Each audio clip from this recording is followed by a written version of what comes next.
and this was probably more in the future. I'm guessing. Right. You're never going to convince me otherwise.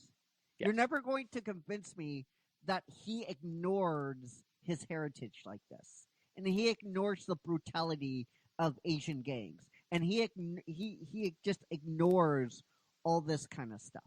Right. You're never going to convince me otherwise. You're Okay. never going to convince me. I'm 100% convinced that his storytelling was much more nuanced than this. Like a 5-year-old could do a better job. A Right. 5-year-old could do a better job. What would you give this episode? It gets a 2.3 for me. It gets. Closing. You know, I'm just gonna close the curtain. I wouldn't watch this episode. Well, I would watch it again, but I mean, there was a few things that I thought were okay. Yeah. But otherwise, like, I mean, I am so glad we only have a few more episodes. Oh, yeah, you and me. I just wish they would do that Wild West type of Yeah. stuff again, because that was the coolest one out of them all. Yeah. Right? Right. I agree. He basically, yeah, he has a brass throne that he sits on, and that brass throne is situated on a giant mountain of skulls. Oh, dude.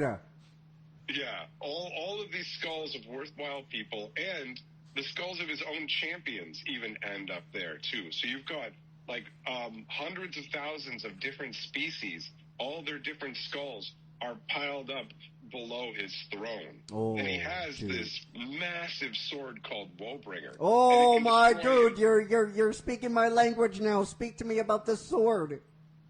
Bro, it literally can destroy entire worlds. Oh, And on dude. top of that, it's so powerful, it cuts through reality as Oh. well, which lets demons spill out from the warp into the material plane. So he's like, Korn is the god that basically is worshipped the most out of everybody, because even people who don't know of his existence essentially worship him in one form or another. Like primitive cultures view him as a great insatiable beast rather than a man. So there's different totems or variations of Yes. him that show up in the different belief structures of different groups. And when it comes down to it, he's fine. If you're bombarding people, if you're blasting them from a distance, you're claiming lives, that's all right. But what he really wants is direct combat. Get up there, and when you cut down your enemy, feel their blood splash on your own flesh. Like bathe in it. Like bathe in the blood. Yeah, exactly. Yup. Like wild. We're gonna have to. Anyway, See it's if a we new can system. turn that off later. Hello, ladies and gentlemen. Welcome to a brand new episode of D&D Storytime Clue. We have a full cast today. We have Mossy, Hello. our PAA. Can we add another A in there just for the fun of it? PAA. Yeah, that's it. Hey, you Hey. get a A. The last one's just for A. A. We have the gorgeous, the adorable, the never freckly Monica. How's it going? Good. How are you? Good. I'm doing good. Good. Are you ready to assist the caveman tonight? Of course. And we got the one, the only, Tracy in the house, Michael BM. How's it going, my friend? Very good. I am super excited to get back into this wild world of clues and magic and mystery. Ooh. So, do you want to let everyone know what happened last episode, and then we'll kind of go from there? If I do, can you just give me a Or yeah. So, and modeling itself on her and asking Naruto, how does she look?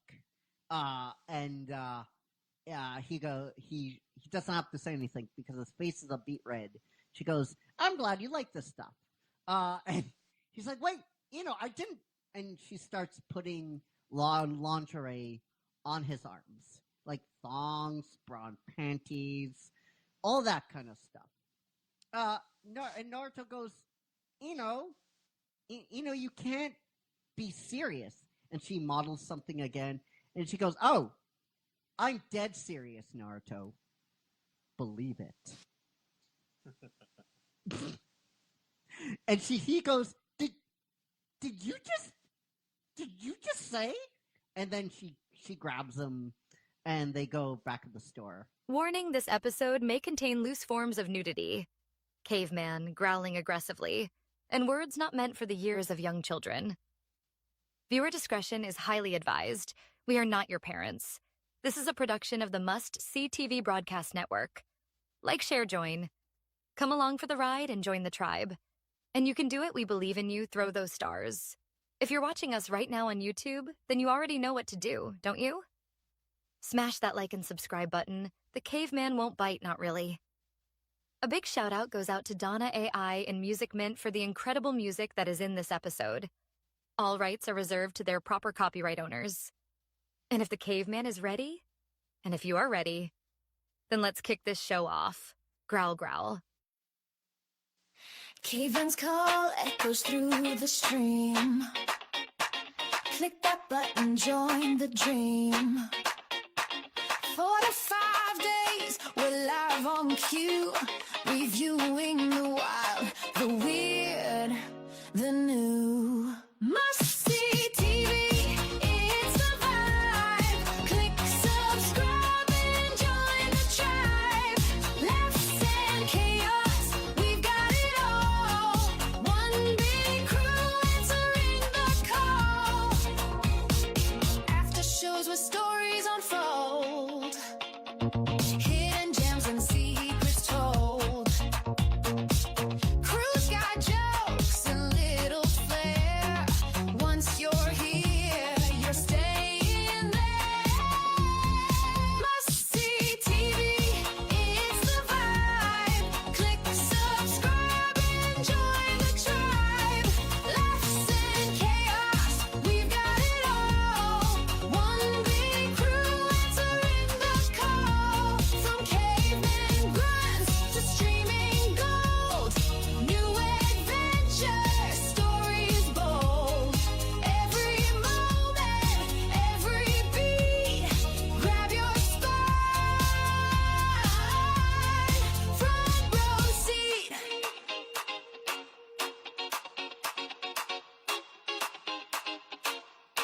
Must see TV, it's the vibe. Click subscribe and join the tribe.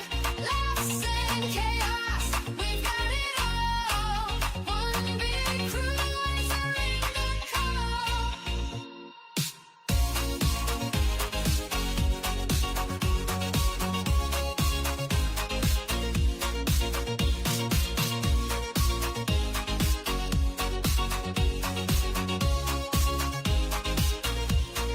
Must see TV, it's the vibe. Click subscribe and join the tribe. Laughs and chaos, we've got it all. One big crew answering the call. All right. Boom. LB, are you there? I'm here. All right. Okay. I'm gonna count you down, and then we're gonna start. Amazing. All right. Okay. Very excited. Oh my God. Oh, it's a new show. It's a birth of a new show. Oh. 5, 4, 3, 2, 1.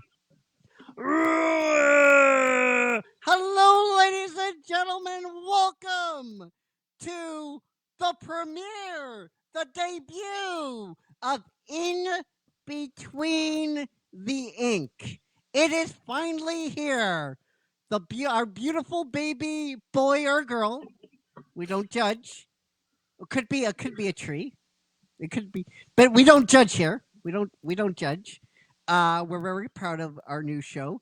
But before we get into details of what we're covering, what we're diving into on this premiere episode, we have to bring her in the only way that I know how to bring her in. She is the co-host, the lead showrunner of this show, the beautiful, the talented, the wonderful, the mystical, the magical, the ostentational LB. How's it going, LB?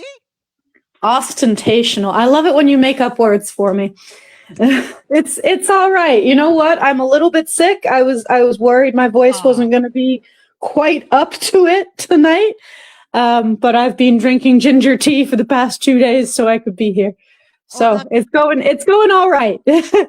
That's good. I was sick all last week, so I know well, I mean, we're not in the same country, but it's been going around. yeah. Yeah. So we're taking a look at we're diving on this episode, guys, on Alan Moore's The Killing Joke. So how in between the ink is going to differ from the page. We're just going to open up for discussion. We're going to talk about things we liked. We're going to talk about things we didn't like. We're going to talk about themes of the actual comic book itself. And then we're going to put it on a scale of 100. And then we're going to raise it up or lowering it depending on our enjoyment. So where do you want to start, LB? Let's kick it off with some of the things that we liked about the book, because I mean, it's every single person that I've talked to about starting this new series and kicking it off strong with The Killing Joke. It's gotten a reaction, either positive or negative. This book has gotten a reaction. It's definitely well known. It's a huge book in the comic industry that had a huge effect. For sure. For sure. So it's definitely a banger to come out the gate with. So why don't you tell me your first kind of positive things about the book that you liked? I liked how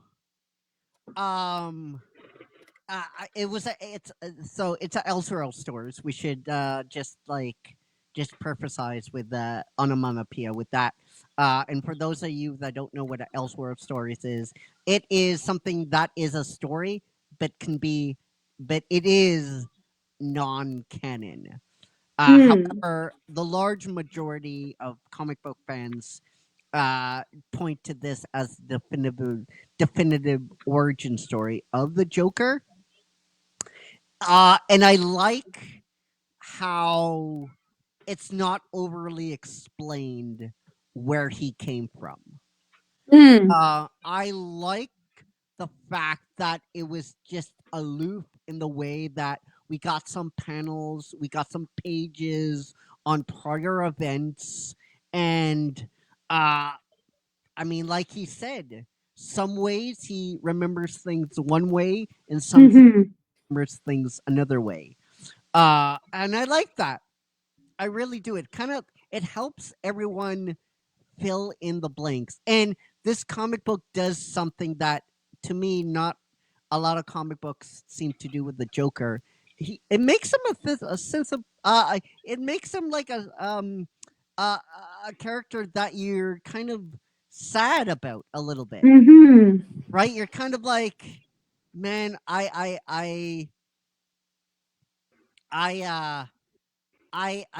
not rooting for this character, but I definitely am sad what happened to him, right? And at the end, right, at the very end, we're gonna talk about the ending in a little bit, but at the end, Batman is just begging him to stop, begging him to have him help the Joker, and he's like, no, I'm afraid not. And he's like, oh, it just like, it's just so I can't talk today. So since it's so sad in a way that like Batman knows that they can't continue on this route, and he's begging him to like, let me help you, and he's like, no. So that's one little check mark that I have, one little scale up, if you would. Yeah, I definitely think I mean, this is, for a lot of people, The Killing Joke is one of the major origin stories of the Joker. Is definitely I like how I like how it's sort of it's a little bit meta in the sense of like the Joker doesn't quite remember his own backstory because he's gone mad, but also obviously there are many backstories because there are several authors and several different versions, right? So like it's a little meta in that, but I really like that. It really matches up with the energy of the Joker as well. Like it slots in so well with that. So I think that's really cleverly done. And yeah, I think this particular origin gives him a lot of sympathy. Yes, that's what yeah. I knew exactly what you were going for. I just didn't want to interrupt you. But yeah, I think it really because it's just sort of like it's just one really freaking bad day in a string of really bad days, and he just snaps. And it also it gives him a humanness. It gives him more understanding and sympathy as a character in and of itself. But it also really ties in why he hates the Batman so much. Yes. Right? Like he's tied in this, very traumatic day in his life. And he ties all of that in to the Batman being that culminative point. So I think that's really well done because I find in a lot of long series comics with big superheroes, you get these villains that are just kind of villainous for the sake of it, and they're not really given.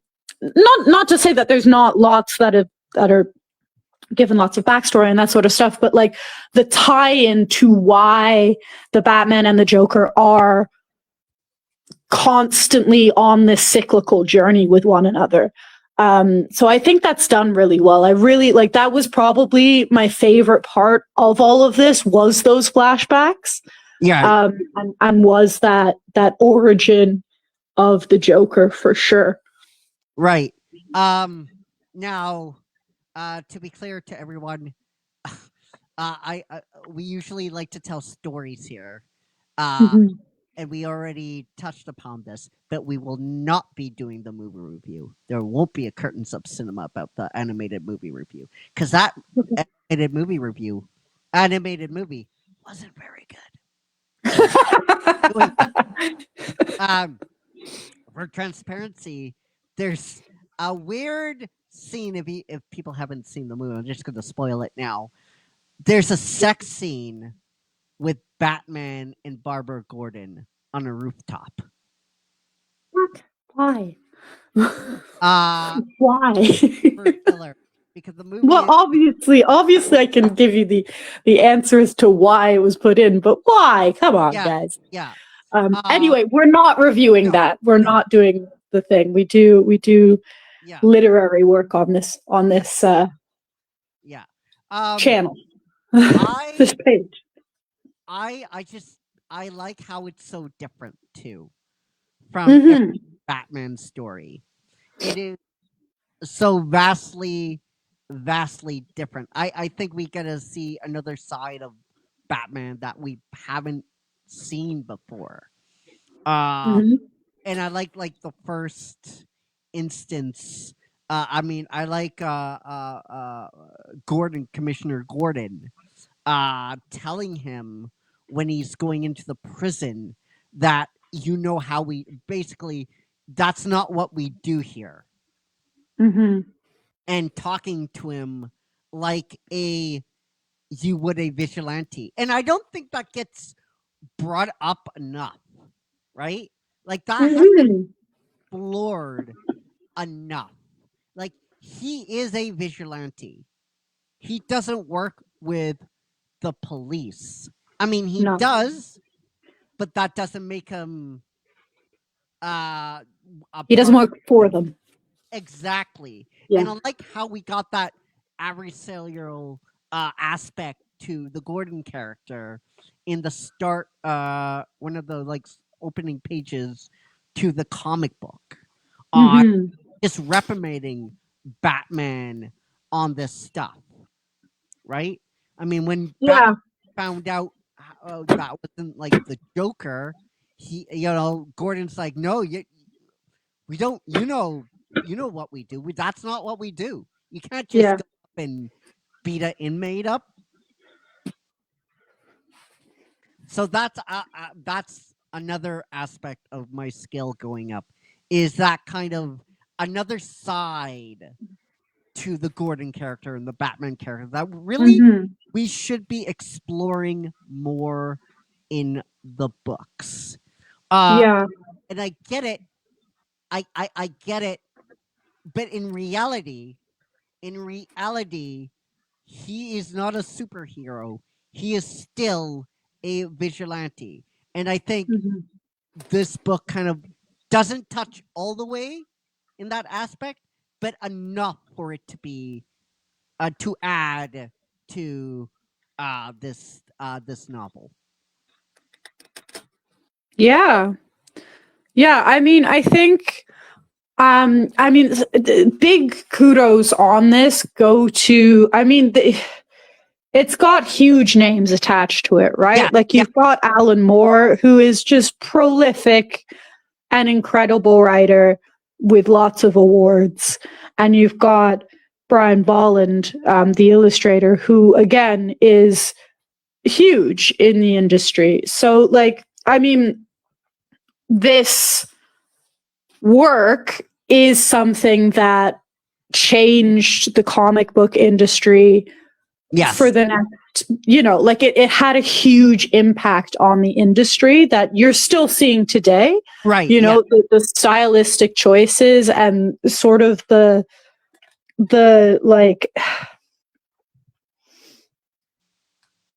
like the dark, gritty atmosphere of it. Right. Which is really Alan Moore has a lot of that in a lot of his works, is very dark and gritty and Right. realistic, or has senses of realism within it. That shadowy underbelly of certain things. Yes. So that's got to be mentioned within this, right? It's just Right. how much of an impact that had on the industry as a whole. But also just in the book itself, I think it's really well done. Yes. I have aspects that I don't necessarily agree with, or don't necessarily agree with, but just rub me the wrong way. But going even down to color choices, and just the way that shadows play in it, the way that the flashbacks, they're very muted except for one color. It's a choice. It's a very stylistic choice, and it works very well to tell the story. We've got Batman that's mainly seen in shadows and in darkness. Right. So especially his intro, he's sort of this sweeping character that people are just kind of following after. So I think it really sets the tone for the comic, it being that darker, grittier side of things with how that's shown, for Right. sure. Yes. Yeah, I'm going to your point. The art, it's amazing. I love the art in this and guys, let me tell you something. I'm blind. I can't see shit. And when a blind man tells you art looks good, you can bank on that. You can you can put that in the bank. Write yourself a lotto ticket and go cash it. Well, don't do that because that's illegal, and we don't want illegal things. But you could go and get a lotto ticket, and you probably win with that. But I agree with you. Yeah. And that's one of the reasons why I didn't like the current the Batman film. It's because unlike the Batman, that wasn't Batman at all. Like nothing about the Batman was like Robert Pattinson, don't get me wrong, is a phenomenal actor. But the whole film, Batman wouldn't do that. That's not Batman. And here you can see exactly what Batman's about. He's stealthy. He's portrayed in shadows. He's crouching. That's Batman, right? And it's Yeah. portrayed very. And I love the contrast. And I love in some panels the lack of color of depth. Mhm. Not like it's not like that was like they forgot to do that. No, that was No, very intentional. that was a stylistical choice. Hmm. I really enjoyed and I really loved. So that's another going to be another scale up for me is we should be doing that now, like scales up and down because we're using Yeah. Okay, yeah, I'm trying to check marks and X's. Yeah, Yeah, I can get behind that sounds sexy. I like it. Yeah. that. So that's another scale up for me. Before we get to our scales down, because like you, I have Mhm. I have some things that detract from this film. This graphic novel, but I do have one more. What was your another thing that you liked about this novel? So for me, this is my last scaling up, but it is a big one because it's in terms of storytelling. I liked the cyclical nature of the comic because you start in Arkham Asylum and you've got this conversation that the Batman has very clearly rehearsed, and he's sort of going through it of like, we can't keep coming to this. We're going to kill each other. Which is Yada yada. a great moment. I love that. Yeah, I think I think it's done really well when it comes back again. Yeah, because they're begging him. He's Yeah. begging him to stop. We're gonna kill each other. Yeah, and it's really like it shows sort of the two sides of the coin of like how much they recognize or he recognizes that like, look, we keep on having this violence towards one another. Something's got to change here. And how the Joker is like, I'm not interested in changing. Yeah. Right. And I think it's just I think like the whole comic is supposed to kind of have that cyclical nature of like he's gotten out again and now we're trying to find him again and he's doing some heinous shit again. Yes. And and like it works well with the flashbacks as well because it's sort of a break in that cycle, but you see how it's just moving forward towards an inevitable end. Right.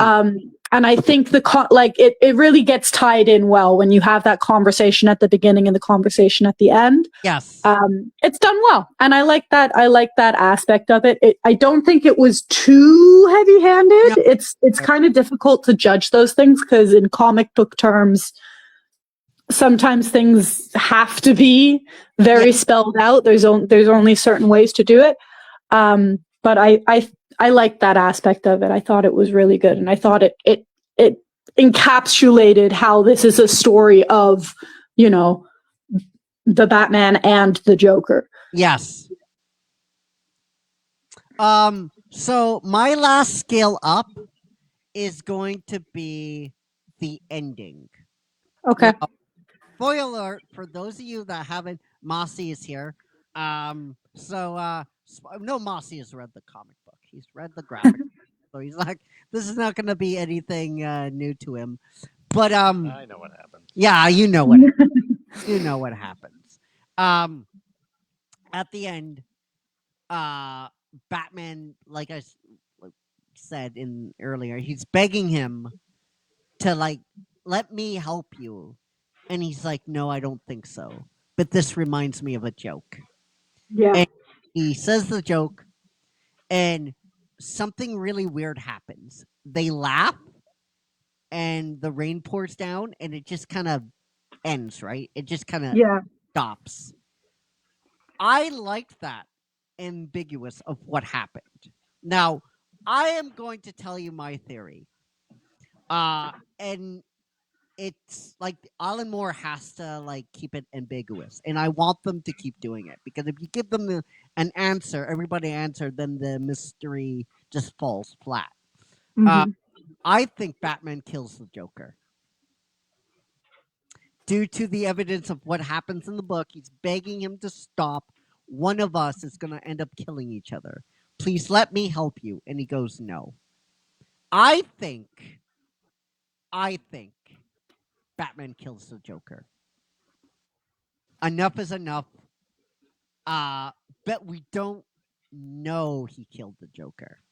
And that's what makes it really, really a phenomenal ending to a phenomenal book, in my opinion. Because Alan Moore hasn't said anything. No one from DC has said anything. But you can't. But that's what makes it a good book. But I'm not alone. Other people believe this too. And I think there's more than enough evidence in the book to suggest, yes, that's exactly what he does. He kills the Joker. Because like Batman says, one of us is going to end up killing each other. And it's just, he just had enough. That's my opinion. That's what I think what happened. Now, was that really what happened? I don't know. But that's what makes the ending so special. It's just that ambiguous. So my last scale up is going to be the ending. Okay. Do you have a theory on what happened at the end? I'm laughing because the ending is more of a scale down for me, to be completely honest. Okay. Just because if you're happy to get into our scale downs. Yeah, let's do it. Yeah. Okay. Just because the joke isn't funny and the Batman's laughing. Yeah. And it's just not in character in my brain. Like, right. Unless that is a moment where the Batman snaps, but then in that he's letting the Joker win because then he snapped. Yeah. Right? And like Batman's whole thing is like brooding but under control, sort of. And he's like just made this promise to the commissioner to take him in by the book, and he's not, and he's resisted killing him for so long. And he's actually got him, and there's like from what I can see from the ending panels, it looks like there's like police lights or something. However, I do respect an ambiguous ending, especially in a comic series, where you're kind of making big changes to character arcs, you know? So like, I can understand the need for an ambiguous end. Yes. Because then the next series can open up however you want, you know? World stories, so they don't have to. Yeah. But I like personally, because the edition that I got is it's an edition that has a lot of like commentary with it as well, and like lots of different some beautiful artwork and all this sort of stuff. Honestly, mainly because it was the only edition that I could get. For whatever reason, I could only get the deluxe edition, and I was like, okay, fine, whatever, we'll go with it. But mainly because like, so the introduction kind of frames the last ending joke as like, oh, how good is that joke? And like, I got to the end and I read the joke and I was like, it's a fucking shit joke. Yeah. Why it's not funny. So is the joke that it's not funny and that's why they're laughing? I don't know. It just, I didn't really jive with it. It didn't really get on with me. Personally, it's not a huge X for me, but I don't necessarily think it's like this masterminded Yeah. ending. Personally, as my opinion. I mean, I agree. Like, Batman laughing at a shit joke is kind of like, it's not within his character. Yeah. But I do think that adds to the ambiguous ending that, like, he's just laughing because he knows that he's gonna have to do it. Like, if I'm a vigilante, I'm the only one that can do something like that, right? I see the argument you're making for sure. I don't No, I think agree. that's Oh, yeah. what happened, you know? Oh, yeah. It's a shit joke. Yeah, it's it's a very shit The joke. joke's bad.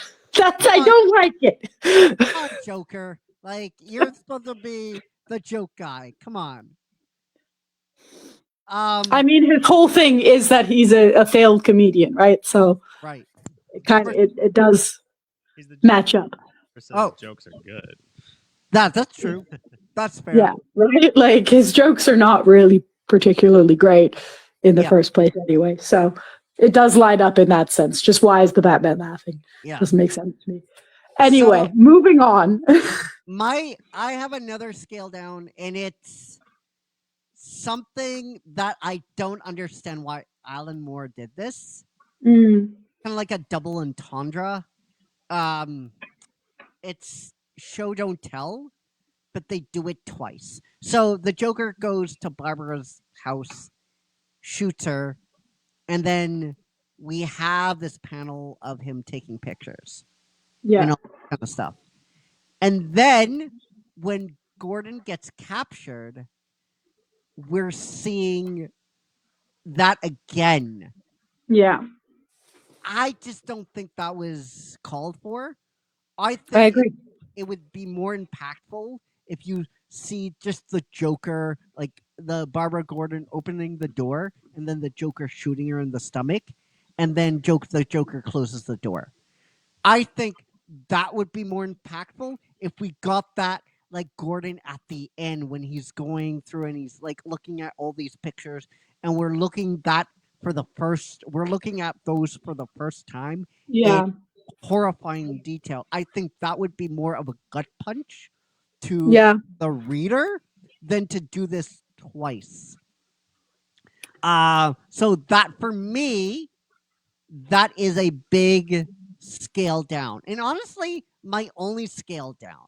Because for the most part, I think this novel is pretty great. But for me, as a storyteller, that was like, why did you do that twice? You didn't have to.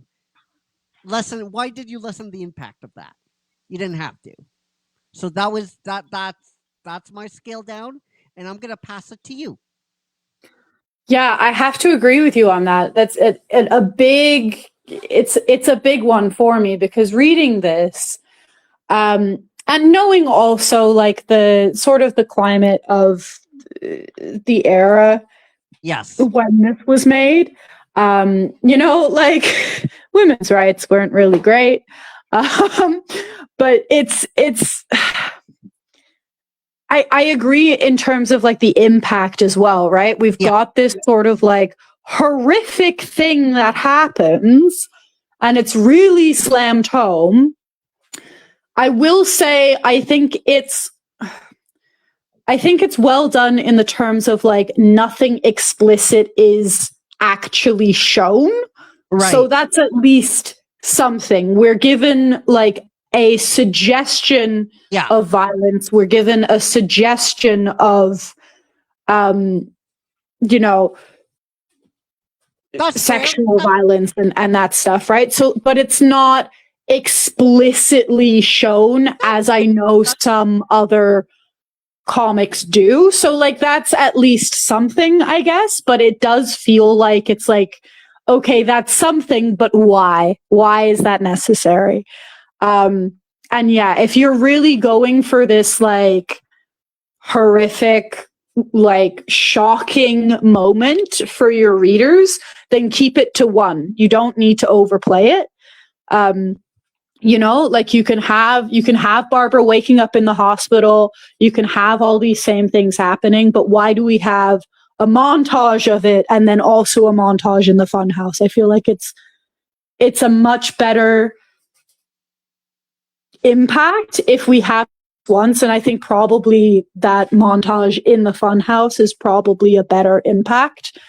So we have sort of an introduction of the story, and then we don't necessarily know what's happened. We've got this suspense that's building, and then we get into it later on in the book. Right. Yeah, it's bothersome to me. I get why, sort of, in the sense of like the Joker is trying to take something away.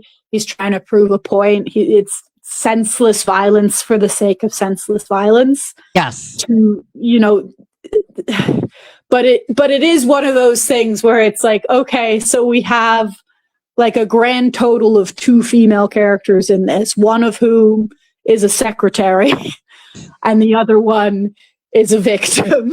Yeah. And it's just like, okay, yeah. You know, so that was a big turn down for me, for sure. I do have another one, Okay. but do you have anything else you'd want to say on that? Mostly, for the most part, like I just for that, like I always enjoy going back to this, and having it, because I have like a couple different versions. For those of you, I was able to get the graphic novel where Mark Hamill is voicing the Joker. Oh, amazing! And that's fucking amazing. I just wished his performance in the animated movie would have been better, but yeah, I just, for the most part, I think this is a really solid graphic novel. So let's hear your next scale down. So there's a couple plot holes that like aren't huge, but do bother me. For one, it's not explained how the Joker got out of prison. Yeah, he bribed someone to take his position to like put on makeup and everything. But what the fuck? How did that happen in a high security insane asylum where everyone's supposedly locked behind each individual doors, and this one random person got makeup and like hair dye? Yeah. And like, how was that missed, as well as a high level security risk getting out? Like, it's just not explained at all. Right. And there's a little bit of like, oh, he gave me money to pretend I was him. I don't know. But like, how did he get out? Yeah. And how did you get this makeup? And what the fuck? There's nothing. It's just, it's irritating. And I get it. Sometimes you can't just explain everything within the confines of however many pages and however many strips this is. But it was bothersome. And then there was also like, there's this whole like, oh, he's masterminded this funfair thing, and he's bought, or not bought, but like killed this guy who has like an abandoned carnival that seemingly close-ish enough to Gotham. Yeah. And like, part of me thinks like, okay, so we've got a crazy clown on the loose who's known for theatrics. Yeah. Where should we search first? Yes. Like, the fact that they just have no idea where he is until this like invitation shows up, and then they're able to find him immediately. That's just so like, come on. Right. Like, either I don't know. It's just, it feels like the Batman and like Gotham City Police have enough resources to potentially figure that one out. Yeah. But he's just sort of like, the Joker's just sort of given this like, I mean, in fantasy novels, we called it like an overpowered skill, right? Like, and it's just not explained. And like, I get it. Okay. It's part of the story. And like, it's part of the story that like, Right. yada, yada, yada. But it's a plot hole. And that's bothersome. Yeah. I agree. It's like, where is he? Oh, Maybe this funhouse that says, I am here. I am the Joker. oh no. Oh no. Where can this insane clown that is a murdering machine, where is he? I don't know where he is. Like, that's completely fair. You know? Yeah. So, yeah, but that is my only other sort of down rating for this. And the other thing that I'll say is just, I know I might get some haters for this, but I just don't like the Batman. Period. It's not a favorite comic person for me. I think he's just a rich dude with fun gadgets. Yeah. He doesn't seem like a superhero to me. But dude, like, he's supposed to be a vigilante. He's not like a yeah. I think when people's like, oh, he's my favorite superhero. Right, but he's he's not one. a vigilante. Yes. It's just yeah, the Batman's not my favorite, but this was definitely, if I'm going to be reading any of the Batman, I think this was a really good one to cover. Yes. Yeah. All right. Okay. So let's put this on the scale and let's raise it up or down. I am gonna actually kick this show off. I am gonna balance it up all the way up to 86. I think this is a really good comic book. The reason why it's getting an 86 is because it's everywhere, and people bring this up way too much. But it is a good comic book. It is like the definitive, for me, story on the Joker. It's like the only time like sympathetic a character. But at the same time, I'm not going to go 90. I don't think that's that. I think 86 for me is perfect. So I'm going to set the scale up. I'm going to raise it all the way up to 86%. What about you, LB?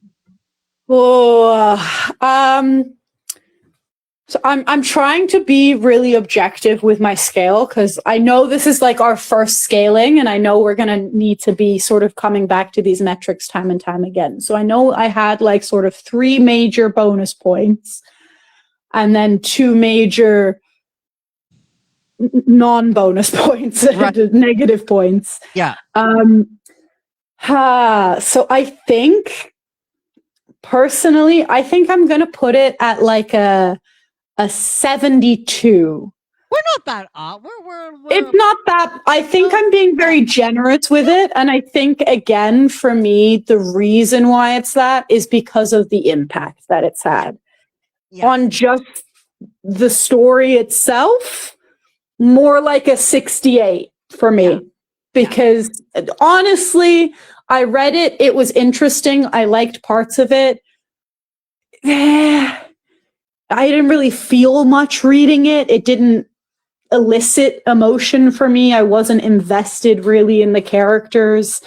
It was a bit of a meh for me, but it did have a lot of really good artistry.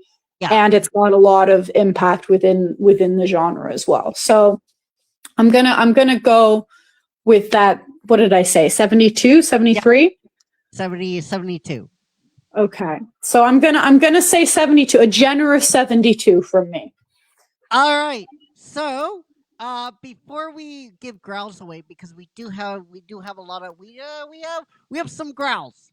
We have some growls. So for those of you that don't know how we like to do these growls now, if you're interacting with our previous show, we will be giving you growls, and we have some growls, we have some new followers, and all that kind of stuff. So we will be doing that. But before we do that, next episode we will be going in between the ink of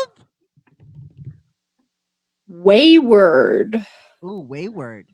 Is that a comic book? Yes, it's another comic book. It's by John Rauch, Stephen Cummings, and Jim Zub. Oh.